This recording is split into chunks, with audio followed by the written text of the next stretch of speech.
आज मुझे बाल कटवाने थे। शहर जाने की हिम्मत नहीं हो रही थी।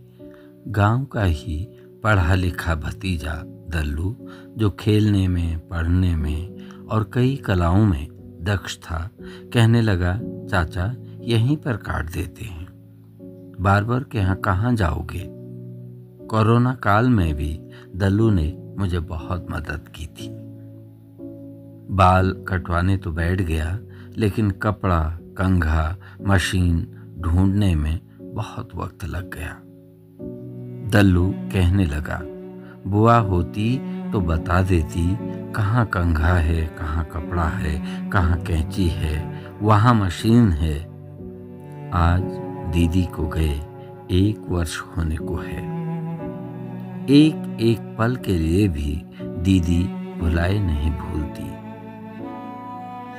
सच में बुआ तो रिमोट हुई इस घर की रिमोट, दल्लू कह रहा था। एक जगह पर बैठे बैठे घर और पूरा समाज चला देने वाली हुई बुआ। दल्लू बाल काटता रहा और बाल कटाते कटाते मैं दिवंगत दीदी की यादों में खो गया हूँ। 1.5 वर्ष की थी बल हंसा दीदी। पोलियो से दायां पैर खराब हो गया।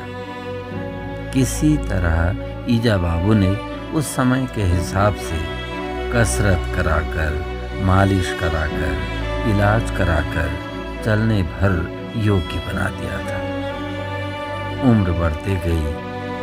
शरीर के ऊपरी भाग का वजन बढ़ने के साथ पैर और कमजोर होता गया। संघर्षशील दीदी ने दाएं पैर के घुटने को दाएं हाथ से दबाकर चलने की नई युक्ति खोज ली। इसी प्रकार पढ़ाई लिखाई, घर की जिम्मेदारी, विद्यालय की, समाज की जिम्मेदारियां निभाती रही।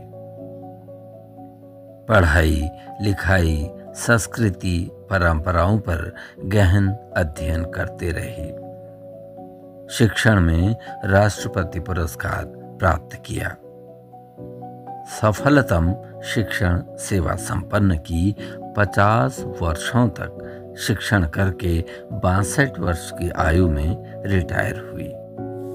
रिटायरमेंट के बाद घर में थोड़ा सा गिरी कि पोलियोग्रस्त पांव की फीमर हड्डी यानी बड़ी हड्डी टूट गई। हल्द्वानी एक कुशल डॉक्टर बिस्ट ने बहुत ही मेहनत की। पांव इतना पतला था कि हाथ की हड्डी की प्लेटें यानी रॉड डालकर दीदी का पांव जोड़ा गया। लेकिन अब दीदी खड़ी नहीं हो सकती थी, बस बेड में बैठी रहती थी।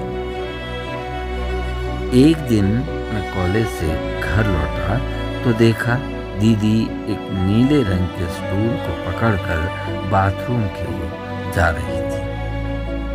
दीदी ने मुझे ऐसे देखा था जैसे कोई बरस भर के बच्चे को सबसे पहले चलने में खुशी होती है और वो अपनी प्रशंसा करवाना चाहता है आसपास के लोगों से। मैंने दीदी की खुशी देखी तो मैंने कहा था, दीदी तेरी कोशिश और हिम्मत ने तो सारे आर्टिफिशियल जूते, लिम्स, कैलिपर्स सभी फेल कर दिए हैं।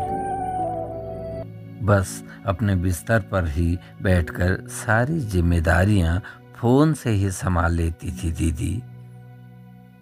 बस बहुत ही ज़रूरी आवश्यकताओं में ही थोड़ा बहुत चलती। व्हाट्सएप, फेसबुक आदि चलाना सीखकर दीदी सारी दुनिया से जुड़ती चली गई थी।